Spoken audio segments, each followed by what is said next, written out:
નમસ્કાર. આજે હું બે વાત કહેવા માંગુ છું. એક તો એ કે બધાને ખબર છે કે પર્યાવરણ કેટલું દૂષિત છે. જો તમે તમારા સંતાનોને બહુ બધી ધન સંપત્તિ આપવા માંગતા હોય પણ એની પાસે સારું પર્યાવરણ નહીં હોય તો એ કેવી રીતે જીવી શકશે? એમાં તમે તંદુરસ્ત જીવન નહીં આપી શકો. તો આપણે એ લોકોને શુદ્ધ પર્યાવરણ આપવા માટે બને એટલા વૃક્ષો વાવવા જોઈએ. અને બીજી વાત કે આપણે આજે જે ઘરમાં રહીએ છીએ એ જગ્યાએ ઘણા સમય પહેલા બહુ બધા વૃક્ષો હતા અને એમાં ઘણા બધા પશુ પક્ષીઓનું ઘર હતું.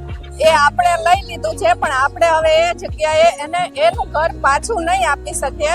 તો આપણે જ્યાં પણ જગ્યા છે ત્યાં વધારેમાં વધારે વૃક્ષો વાવીને એ લોકોને એમનું ઘર પાછું આપીએ. તો તમે પણ અમારી સાથે આ ગ્રો નેટિવ ગ્રીન ફોરમમાં દર રવિવારે વધારેમાં વધારે વૃક્ષો વાવી શકીએ એ માટે જોડાવ એવી આશા સાથે આભાર.